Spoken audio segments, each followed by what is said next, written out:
Chaque 16 juin, le monde entier commémore la journée de l'enfant africain. Ces dates rappellent le massacre des centaines d'enfants lors d'une marche pour leurs droits à Soweto par le pouvoir de l'apartheid. Elle permet également aux organisations de protection et de défense des droits de l'enfant telles que Compassion Internationale Togo de mener des actions afin de conscientiser leurs cibles sur la nécessité de prendre soin des enfants. Cette organisation s'est penchée à cette occasion sur la problématique des violences conjugales et leurs effets sur les enfants à cette période de crise sanitaire. Nous en parlons justement dans cette émission spéciale avec le docteur Jacques Toko, qui est chargé de protection à Compassion Internationale Togo. Docteur, bonjour. Bonjour. La mise en onde de cette émission sera l'œuvre de Edwige Apedo. Je suis Eli Erika Atipo. Alors, la première question sera traditionnelle. Présentez-nous et faites-nous découvrir les actions de Compassion Internationale Togo. Très bien, merci beaucoup. Avant de dire un mot sur ce que nous sommes en tant que Compassion, permettez que je vous dise merci de nous recevoir dans cette émission pour parler des droits des enfants qui constituent pour nous une priorité absolue à Compassion. Alors Compassion, c'est une ONG qui travaille dans le domaine du développement holistique de l'enfant, qui travaille dans le domaine de la protection des enfants. Et nous existons au Togo depuis 2008 et aujourd'hui nous sommes présents dans 294 centres de développement des enfants et des jeunes et nous travaillons avec quelques 70 000 enfants. Et donc, Compassion, c'est une organisation qui travaille au développement de l'enfant dans beaucoup de domaines. Le domaine spirituel, le domaine cognitif, le domaine socio-émotionnel, le domaine physique. Et nous travaillons nous avons beaucoup d'axes d'intervention. Nous sommes dans le domaine de la protection de l'enfance. D'ailleurs, c'est pour ça que nous sommes ici ce matin. Justement. Dans le domaine de la santé, et avec un accent particulier sur le VIH-Sida. Nous sommes dans le domaine de l'éducation aussi. Dans le domaine des activités génératrices de revenus, nous renforçons les capacités des parents de nos bénéficiaires pour qu'ils puissent sortir de la pauvreté. C'est d'ailleurs là notre mission. Notre mission s'enracine dans ce que nous appelons la Grande Commission, nous chrétiens, parce que c'est une ONG chrétienne, et donc qui est de délivrer les enfants de la pauvreté au nom de Jésus. Voilà. Alors, délivrer les enfants, et ça fait le 16 juin, la journée de l'enfant africain. Quelles sont les actions que Compassion Internationale Togo a pu mener à ces dates? Parlant d'actions, nous avons fait un certain nombre de choses. Comme vous le savez, nous sommes dans un contexte de pandémie et il n'est pas aisé de regrouper des gens quelque part pour faire des activités comme on le faisait d'habitude. Les autres années, nous avions des conférences dans de grandes salles et tout. Cette fois-ci, nous avons opté pour des communications en ligne. Nous avons organisé déjà un Zoom le 16, la journée même du 16, dans nos locaux à Compassion. Nous avons invité les partenaires, donc les animateurs des projets, les pasteurs, les responsables des animateurs de projets, ainsi de suite. Toutes ces personnes ont été invitées à se connecter et à participer au débat. Nous avons discuté de ce thème que vous avez énoncé tout à l'heure, avec l'appui de la Direction générale de la protection de l'enfant, qui est venue présenter ce que l'État fait dans ce domaine-là pour protéger les enfants en général et pour les protéger en cette saison du Covid-19. Et donc, à part cette conférence qui a été suivie par des gens et qui peut être suivie encore aujourd'hui parce que c'est sur Facebook, eh bien, nous avons des actions qui ont été menées dans différentes villes du pays. Donc, ce que nous appelons les clusters, les centres de développement des enfants sont regroupés en clusters, ont pris des initiatives.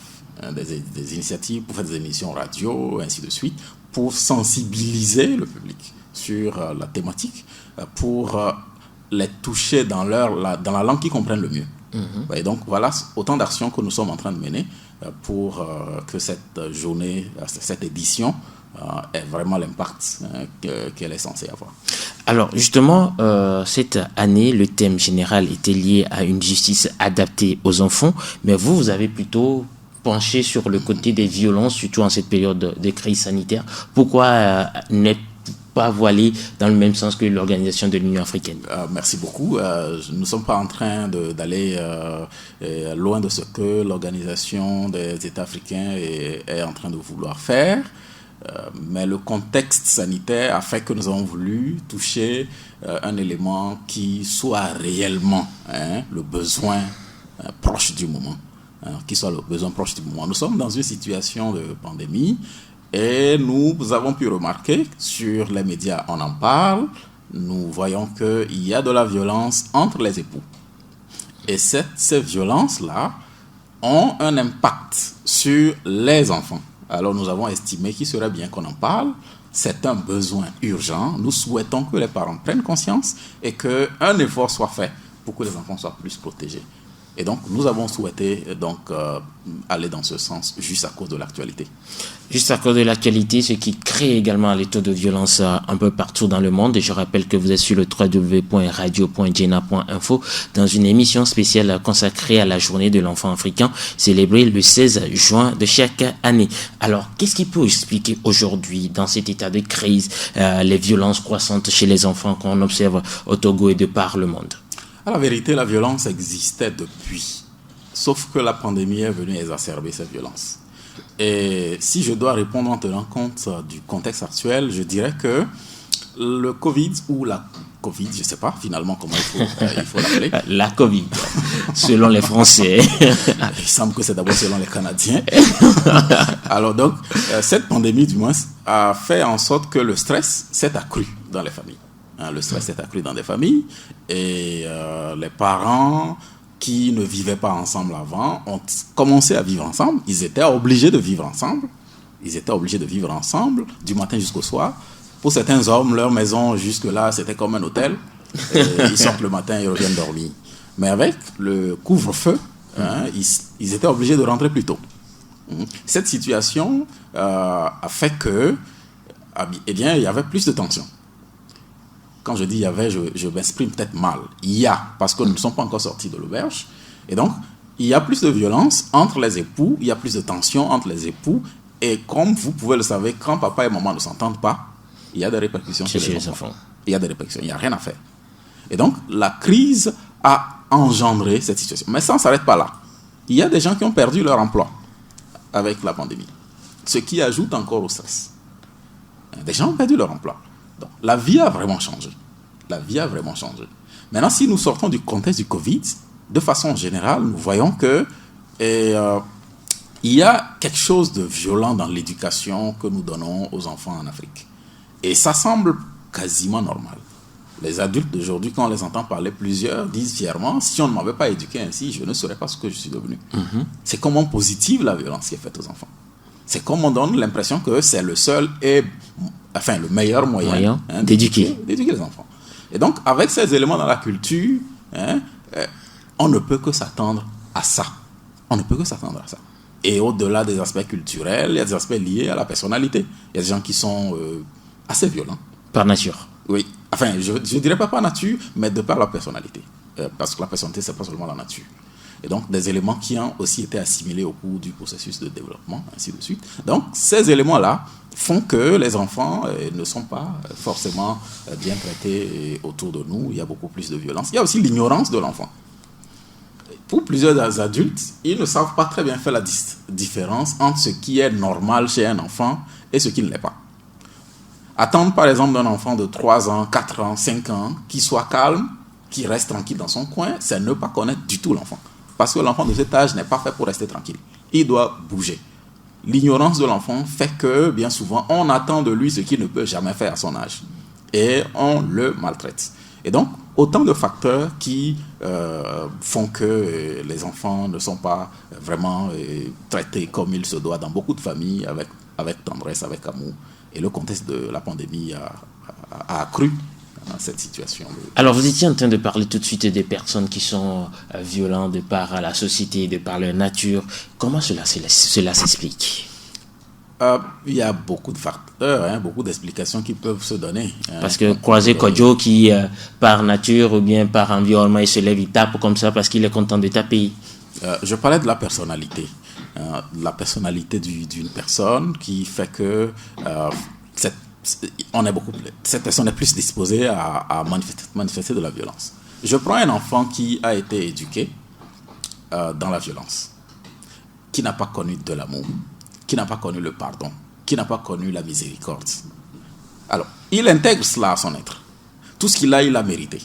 Il a grandi dans un environnement violent. Tous ces éléments-là font ça fait partie de lui-même, de sa personne. C'est intégré à lui. Et il a des schémas de comportement beaucoup plus violents parce que justement, quand il grandissait, c'est ainsi qu'on l'a élevé. C'est au-delà de, voilà, la culture m'a appris, mais la culture m'a transformé. C'est-à-dire Kofi qui voit son papa qui tape d'habitude sa mère, il grandit, lui aussi va taper sa femme. Ce que je dis est un peu différent de ça. Si on reste à ce niveau-là, c'est l'influence de la culture. Ce que je suis en train de dire, c'est que là, c'est intégré finalement à la personnalité. On peut vivre, vous savez, le principe général, c'est qu'on donne ce qu'on a. On ne peut que donner ce qu'on a. Un enfant qui a grandi sans amour, sa personne prend un pli. Et on ne peut pas attendre de cet enfant-là qu'il soit si gentil et si aimable avec les gens. Quelqu'un qui a été éduqué avec beaucoup d'amour, sa façon de parler, sa façon de s'exprimer, de se comporter avec les gens n'est pas la même qu'un autre enfant qui a été éduqué avec mépris, avec rejet. Tout ça fait partie de notre personnalité. Il y a la culture, ça veut dire que tout le monde, quelle que soit la façon dont on aurait été éduqué, on a tendance à se comporter d'une certaine façon. Mais au-delà de la culture, il y a ce que je suis en tant qu'individu. Et donc, comment mon interaction avec les acteurs de socialisation a pu changer mon être. Et cela fait que je peux être un époux violent, un époux blessant, une épouse violente, ainsi de suite, ainsi de suite. Et justement, comment est-ce qu'il faut faire pour atteindre cette cible-là, pour pouvoir changer les enfants qui sont souvent source de violence ou sur lesquels on exerce de la violence?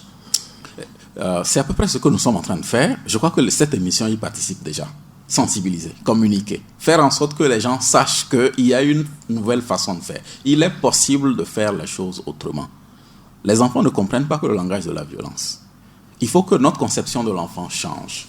Déjà, il y a cela quelques temps, est-ce que nous sommes déjà sortis de cette étape? Beaucoup de personnes pensent encore que l'enfant, c'est une propriété.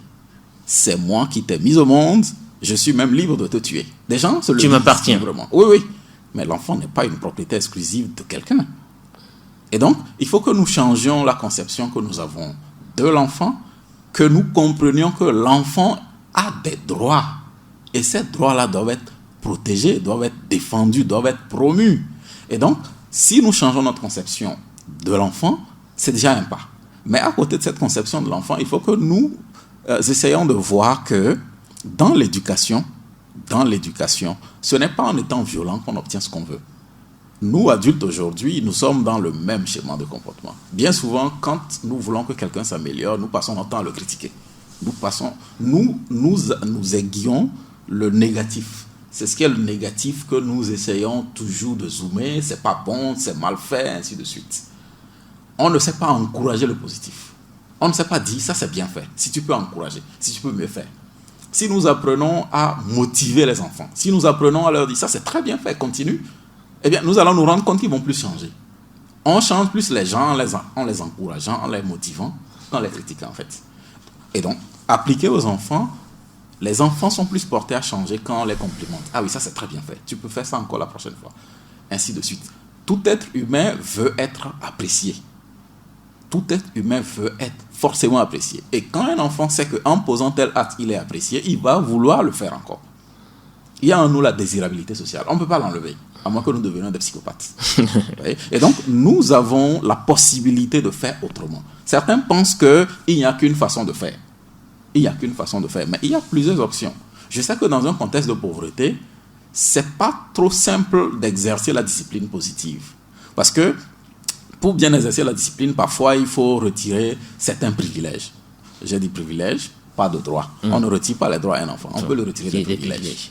On peut le retirer des privilèges. Ce que le pauvre n'a pas forcément. Peut-être la glace qu'on lui apporte chaque soir, on peut lui dire, ok, pendant une semaine, tu n'as pas de glace. Peut-être la tablette aussi. Ouais.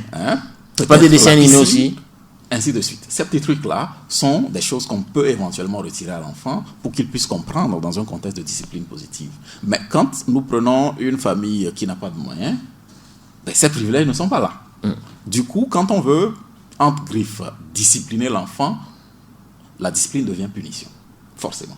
On assimile discipline à punition. Il faut frapper pour que l'enfant comprenne. Et alors, dans ces cas-là, dans ces familles pauvres où il n'y a pas de privilège, on ne peut que taper, que punir, quel est le message qu'il faudra véhiculer à ceux-là pour qu'ils puissent comprendre que taper aujourd'hui un enfant, ce n'est pas la norme, il faut trouver des punitions alternatives? À la vérité, on ne peut pas que taper dans ces familles pauvres. On ne peut pas que taper. On peut choisir dans ces familles aussi où il n'y a pas de moyen de faire autrement. Parce que quand vous allez dans les villages, il y a un petit qui fait quelque chose, c'est une baffe dans le dos, paf, et tu ne fais pas ça, maman. Nous tous, on est passé par là quand tu es enfant. Je comprends ce que vous dites. Je comprends parfaitement ce que vous dites. C'est juste pour dire que là, la pauvreté, c'est vrai que c'est un facteur majorant du problème. Mais on ne peut pas dire que quand on est pauvre, on est forcément un parent maltraitant. La belle preuve est qu'il y a des parents qui ont des moyens qui sont maltraitants. Et il y a aussi des parents qui n'ont pas de moyens, qui sont assez doux avec leurs enfants. On peut faire un peu plus d'efforts. Le travail doit être fait sur nous-mêmes. Souvent, nous pensons que le problème, c'est les autres. C'est nous. En tant qu'éducateur, je dois avoir des qualités. Pour être un éducateur, il y a des qualités qu'on doit avoir. Vous êtes journaliste, il y a des qualités que vous devez avoir. Si vous étiez pilote, il vous faudrait d'autres qualités. Si vous étiez médecin, il vous faudrait d'autres qualités. Alors, quand on est éducateur, ça demande d'avoir des qualités. Et quelles sont ces qualités? L'une des qualités, c'est la patience. Il faut être patient. Quand on n'est pas patient, on ne peut pas éduquer les enfants. On a besoin d'être patient. Ça, c'est un élément important. Il faut comprendre les gens. Il faut faire l'effort de se mettre à la place des gens, avoir une sorte d'empathie. Qu'est-ce que l'autre ressentirait à ma place? Ces qualités-là, on a besoin de les avoir. La flexibilité. Je dois apprendre à être flexible. Je ne dois pas assimiler l'enfant A à l'enfant B. Les enfants sont différents même à la naissance. Je ne peux pas espérer éduquer Afi comme j'éduque Kodjo. Il doit y avoir une différence. Je dois tenir compte de chaque enfant pour savoir comment l'éduquer. Si nous éduquons les enfants comme si nous étions en train de les cloner, ce ne serait pas une bonne chose. Chaque personne est différente. Et il va falloir que dans l'approche éducative, on tienne compte de ces spécificités, de ces différences. Et donc, si nous nous efforçons de développer ces qualités-là, petit à petit, quel que soit le contexte de pauvreté ou d'abondance dans lequel nous vivions, nous pouvons mieux faire dans l'éducation des enfants.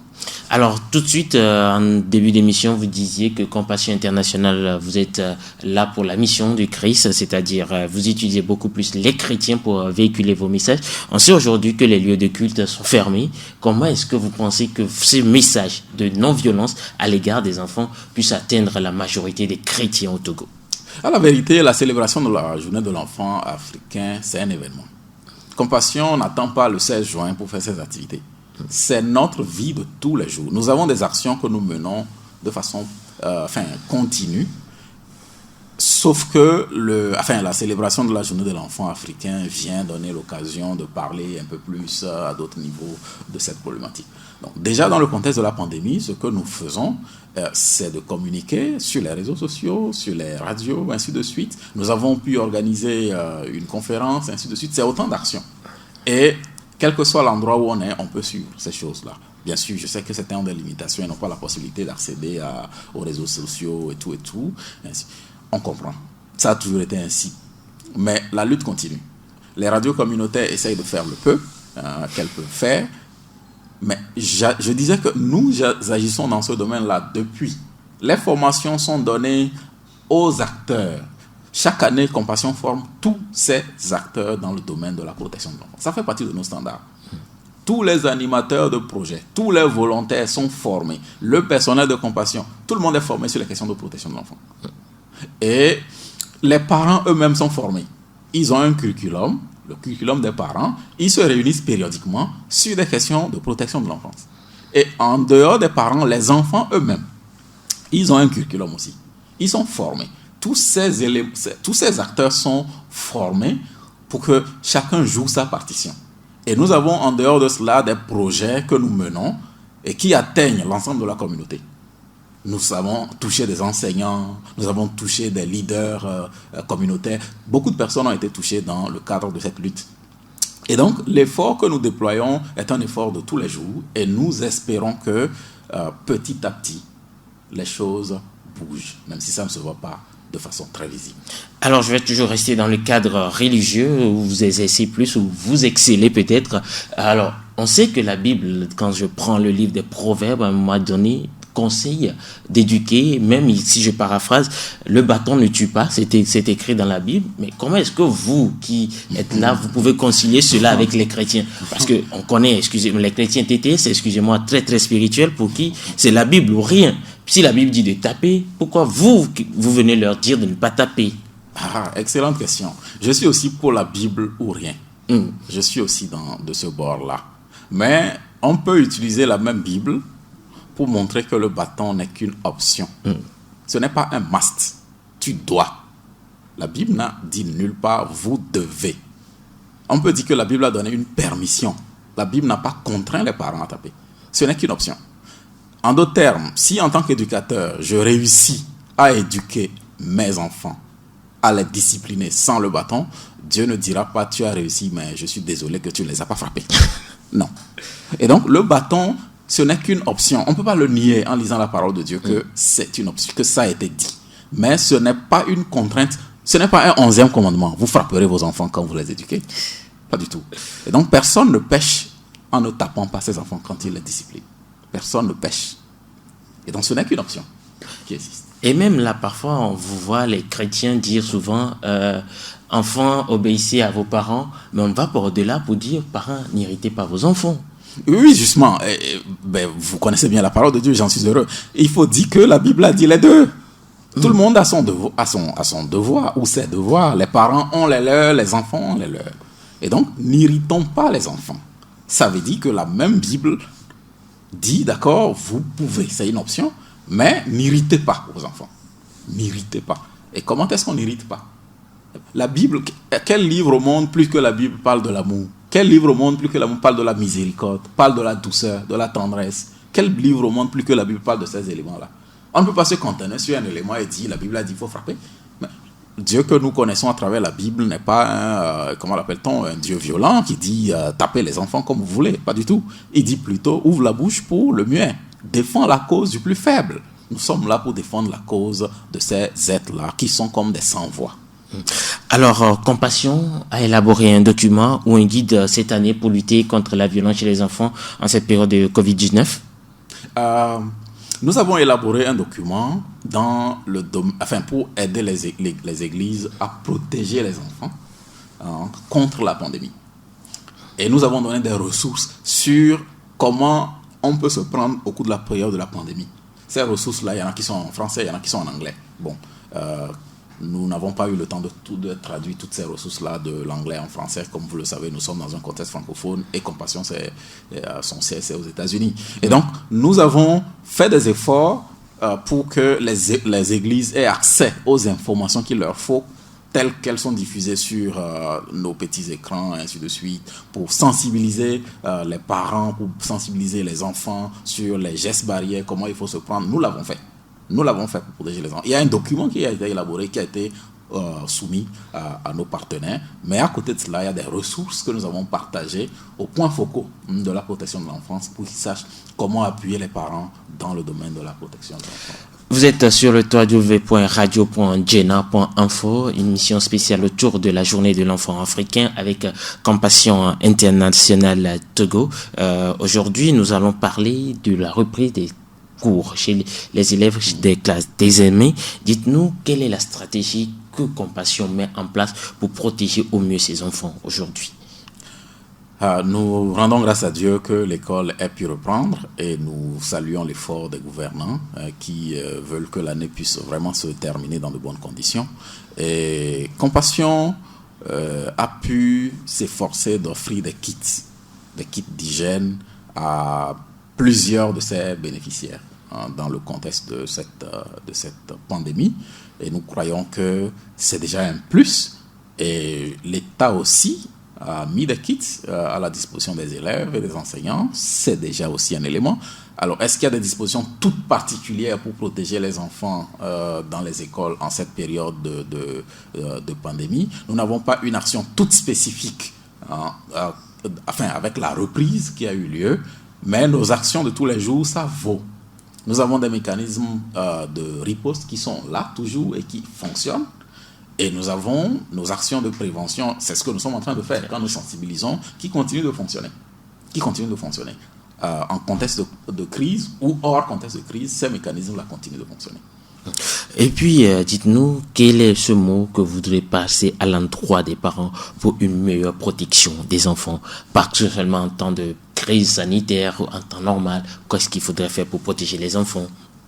Je voudrais d'abord féliciter les parents qui nous écoutent en ce moment. Éduquer un enfant n'est pas chose facile. C'est une mission très difficile. Nous ne sommes pas là pour jeter la pierre aux parents et leur donner l'impression qu'ils éduquent mal leurs propres enfants. Nous n'avons pas la prétention de dire que nous aimons leurs enfants plus qu'eux-mêmes.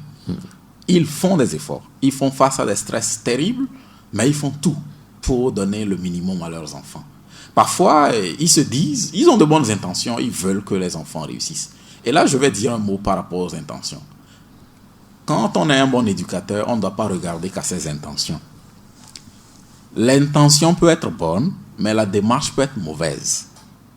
Tout parent veut que son enfant réussisse. Ça, c'est une bonne intention. Mais comment est-ce que je me prends, c'est autre chose. S'il faut user de tous les moyens, y compris la violence, les brimades et tout le reste, pour que l'enfant réussisse, ce n'est pas une bonne chose. Tous les parents ont une bonne intention à l'endroit de leurs enfants. Mais encore faut-il que la démarche suive. Et donc, je voudrais ici encourager les parents à s'efforcer de mettre plus d'amour, de mettre plus de patience, de mettre plus de tolérance, de mettre plus de miséricorde dans leur jeu éducatif. Éduquer n'est pas facile. Nous ne sommes pas ici dans une perspective où il faut toujours accuser les parents quand ça ne marche pas. Parce qu'à un âge, l'enfant devient lui-même son propre éducateur. À un âge, ses pères contribuent à son éducation. Le Code de l'enfant, en son article 2, dit que l'enfant, c'est un sujet de moins de 18 ans. Et donc, quand nous parlons des enfants, ce n'est pas forcément de tout petits êtres. Il y a des gens qui sont conscients, qui sont discernants et qui sont capables de comprendre les choses et qui peuvent faire des choix qui sont contraires à ce que leurs parents veulent. Oui? Et donc, dans ce contexte-là, nous comprenons qu'à un moment, les responsabilités commencent par être un peu partagées. Nous le comprenons. Mais, tant qu'un sujet est mineur, la plus grande responsabilité pèse sur le parent ou le suivi parental. Et donc, nous voudrions encourager ces parents-là à continuer leur mission avec beaucoup d'amour et de patience. J'insisterai sur la patience. Quand on n'est pas patient, on ne va pas bien éduquer. Il y a des témoignages tellement horribles qui sont là. Des enfants, des parents ont pu crever les yeux de leurs propres enfants. Je me rappelle de ce témoignage. Voilà un parent qui est fâché parce que son enfant a gratté sa voiture. Il a pris un fil de courant électrique pour frapper, ça a pris l'œil. L'enfant est devenu borgne. C'est des regrets à vie. Est-ce que je serais content en tant que parent de voir mon enfant borgne, une belle fille, devenir borgne, par exemple? Difficile. Ah oui, difficile. Sous le coup de la violence, on peut faire plein de choses qu'on va regretter après. Alors, d'ici 2021, avant le 16 juin, quels sont les objectifs que Compassion voudrait atteindre? Nous souhaitons que d'ici l'an prochain, bien sûr que nous n'allons pas juste attendre la prochaine édition de la Journée de l'enfant africain pour mener des actions. Comme je l'ai dit, nous le faisons tout le temps. Notre souhait est que les actions de prévention se poursuivent et soient assimilées par l'ensemble des acteurs. Les animateurs de projets, les parents, les enfants, toute la communauté. Nous souhaitons que tout le monde comprenne la nécessité, chaque jour un peu plus, de protéger les enfants. Parce que la prévention, c'est un élément fondamental, c'est l'élément clé. Comment nous allons faire pour que les enfants ne soient pas victimes de maltraitance? C'est notre priorité des priorités. Nous souhaitons que ce message soit mieux assimilé par les différents acteurs au niveau de Compassion. Et nous souhaitons que nos mécanismes de réponse soient beaucoup plus rapides. Chaque fois qu'il y a un cas de maltraitance, eh bien que nous soyons très vite saisis et que nous agissions promptement. nous avons la possibilité à Compassion d'être saisis via des rapportages en ligne, mais via aussi des appels téléphoniques. Alors, oui, quels sont ces numéros? On me joint sur le 90 19 63 45 Oui. et sur le 99 20 49 87. Ce second numéro qui est un numéro de la flotte, et beaucoup d'animateurs le connaissent et ils appellent gratuitement sur ce numéro.